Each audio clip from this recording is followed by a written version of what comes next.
Hi, so I'm filming this on my iPad because my camera, I realised I come out without a battery, so I'm not sure how good the quality will be on this. It should be quite good.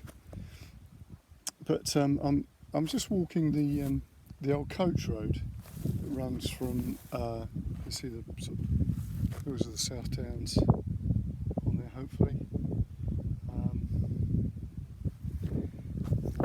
The coach road runs from Firle down to Alfriston, and I'm just near Choxton Farmhouse, which of course is where Bloomsbury had their, or the Bloomsbury group I should say, had their home. Duncan Grant and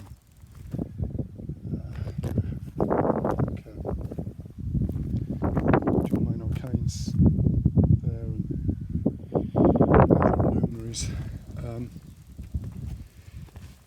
So this is obviously, they were obviously famed in their day for being radical, which they were really. They were. It's not a case of they were really. They were. I suppose there's a little bit of that still runs through Sussex, but it's quite a well-heeled place, and there is obviously an undercurrent of people who, there are the rich hippies, if you like, and there are the poor hippies. They tend to be the ones who end up renting the houses in places like Firle, because there's lots of estate land around here. Firle, Blindbourne. Blindbourne is obviously where all the opera buffs go to. I used to at one point just live just down the road from Blindbourne, so you just get the culture vultures out in droves, depending on what was going on, Wagner. Which sort of brings me to the point for today, which is I mentioned yesterday, or the last video I should say, because it wasn't yesterday, the last video about the fact that, after having a stroke and a heart attack, it made me sort of look at what I was doing, not just from a physical point of view, but also from a mental perspective, which is one of the reasons I'm doing these videos and all the other things I'm following, because I can only do a certain amount during the day. As I said, physically I'm quite able, quite strong, but it's I do get tired, I do get fatigued, and so teaching is quite a mental strain, which I've never really thought of it so much like that, but it's really sort of showed up. A few hours teaching, and I'm actually quite knackered. So I sort of looked at how, in this sort of 40 odd years of, or 40 plus, but more, 45, 46 years of playing and teaching, what I've actually learned from that, and some of the interesting points I've always found, really, and some of them are recurring themes, and other ones are not so recurring. Don't know whether I'll just show you the view. You see this one. Those roofs there on Charleston House. You can see right away across.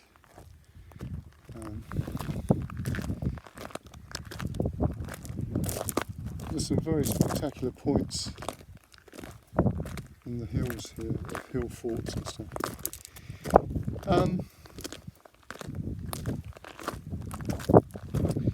Some of the points are consistent. Like, for instance, everybody's talented. We've just forgotten. That's the thing that seems to come out for me when I teach people. It doesn't matter how old they are. As long as the biggest problem that happens with older people is they are so trained in their sort of, intellectual thing that they're locked into a sort of a steel cage, So that's the sort of thing that happens for people. The more educated they become, the more restricted they are. And I've mentioned this before, and this is why, you know, it's more of a delight teaching kids, really. Just because you don't have to go over that, you don't have to use too much trickery to get kids to accept that they can do things, which you sort of have to do with adults. So that's one point. Another point is everybody's musical. If you can speak a language, you're musical. Because language by essence is musical. You know, it has dynamics, it has intonation, it has rhythm. And unless you speak like a robot, you are intrinsically musical. And the other point is that a lot of the people who would really benefit from playing a musical instrument can't afford to. And this is something that troubles me quite a bit. Because if I went back in time, I couldn't afford, my parents couldn't afford for me to have music lessons. So I had to get there out of my own steam, which is what happened for a lot of people. But nowadays there's so many distractions. You know, maybe if computer games were around at the time, maybe I wouldn't have been at all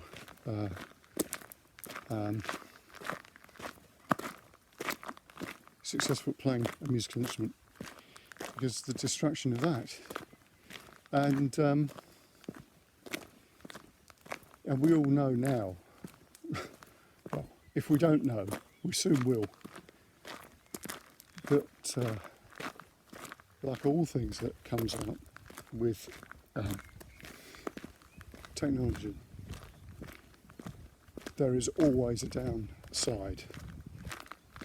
And Neil Postman wrote an amazing book. In fact, there's a YouTube interview with him back in the probably late 70s or early 80s probably, about this, saying that we are drowning in a sea of information, and it will destroy us if we're not careful. And one of the points he said was, if people had known of the problems of the internal combustion engine, they might have still gone ahead with it, but they would have tried to mitigate the downsides. And I think that's the problem, is we don't see the downsides until they're on us. So those downsides with the internet are obviously the fact that it screws up people's brains, because it's a hypnotic device. It's addictive, and that will lead to all sorts of problems. There's also problems beginning to emerge with the effect of pornography on the internet being so freely available to young people that it is absolutely destroying their sort of sense of who they are and who other people are, and sexuality in itself, which again, we're sitting on so many things that are potential time bombs. It's extraordinary. So one of the things, there was a couple of Spitfires flying over, or maybe a couple's wrong thing to say, but one. What that is. Obviously we're just gone past the 75th anniversary of D-Day, so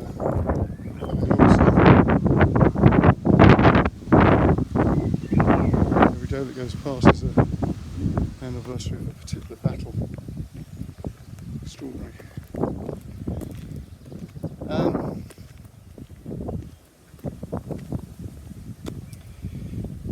To pick up my train of thought, the way that computers are obviously potentially damaging people. There's a friend of mine who runs a company called Drum Cafe, and he's based in South Africa, but they've got offices all around Europe.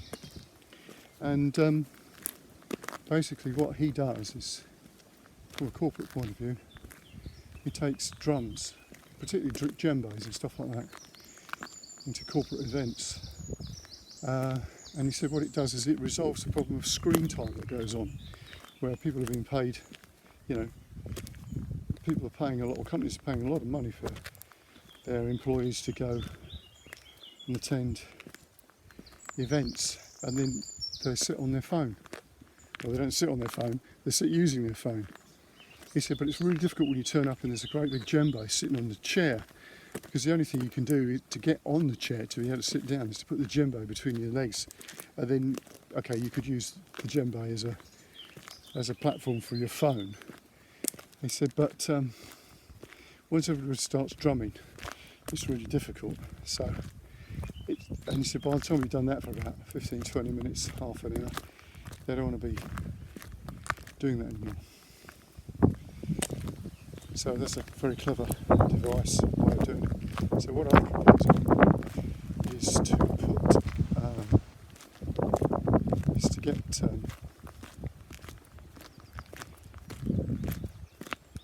that's interesting. I just stumbled across something I didn't realise was here. This is the site of somebody who does foraging and cooking. He's actually, I didn't realise he had his site here. I thought he had his site somewhere else. It's interesting. Anyway, wonders that you find. So, what I was proposing was by getting guitars into schools, donating them. You only need probably half a dozen for each school that you pick, and an electronic tuner. Get the teachers to know how to use them, which is easy enough. And then in the initial stages I'm actually going to go and do the teaching myself, just go in and do a day or do a half a day or whatever. But ultimately I won't be able to do that because I want this thing to grow. You would then be able to get lots of kids who are not able to have lessons because of the cost, would not be able to afford a musical instrument because of the cost, to be able to play, try out playing, and you could sort of incentivise it somehow, although I'm not sure whether that's necessary at the moment, but it might be a good thing. And obviously for that I could use some of the grading systems that the RGT do. Certainly the early grades are quite easy to accomplish with a little bit of guidance. But it's that thing of trying to fire up the enthusiasm. Because in my day there weren't many things to be excited about. So if you started playing a musical instrument, you had a couple of mates who played, that's what you did. You weren't working out, how you got to the next level of some game, which is extraordinary, really, how we got this far with this. No, I don't have a problem with, game playing and stuff like that. It's fine, but the trouble is with everything, as soon as it becomes too far along, and it becomes addictive, we've got a problem, And maybe they can become addicted to playing music, and their addiction can lead to their brains developing, their creative thinking capacity being extended. What a problem to have. So anyway, so this one's more, not so much of an instructional thing, but more of an idea for you to get interested in what I'm doing. So what I'm asking for is, I've got ways of this being funded, and it could literally be £3 or $3. I've got something linked up on Patreon a month that will help me do these videos, and obviously the podcasts, which have come to a little bit of a standstill at the moment, but I've got some sitting in the can that need a lot of editing. but I've got a lot of people lined up to do who are really interesting guys that have got, you know, brilliantly creative. Some of them are musicians, storytellers, and just really fascinating characters. So, with all that in mind, you can go to Patreon, and it would be under my name, so you can search for that. Or you could message me from YouTube, and I can give you details, because either it can be Patreon or to me. A small amount of money goes a long way. You know, literally, I got access to things like tuners that I can get for as little as £3. So, you know, and if you've obviously, I'm also looking for guitars, but it's difficult if you live a long way away to do that. And I will probably eventually need them in such quantity that I might have to find them from another source. But I'm trying to use guitars that are not necessarily new, or they might have been damaged in some way but are playable, so that we get into the recycling thing as well. Right, that's it. So I'm not sure what the next one's going to be. I've got a few things in the pipeline. Some of them about going back to that sort of thing and what's going on within music itself. So I wanted to sort of maybe visit the blues and talk about the psychology that's involved, which is a bit strange because it involves forms of magic, hoodoo, which very few people pick up when they talk about the blues. But as it was only a couple of weeks ago when Dr. John died. Dr. John, of course, he wasn't actually called Dr. John. Dr. John was a voodoo, or a hoodoo, I should say. I don't know what you call it, spirit? So he named himself after that. Dr. John was a real person at one, lived 100 years ago or something. And so he named himself after that. So that's quite interesting in itself. So it's sort of picking up the threads on this sort of folk magic tradition, which actually runs through lots of styles of music, which I hinted at before, but I'd like to sort of push into that because it's an area which fascinates me. And it's something which, again, in our sort of cleverness, we sort of ignored because, that stuff was sort of silly. But in actual fact, there's something essential about it that seems to give it real oomph. So that's going to be the next video. Okay, see you.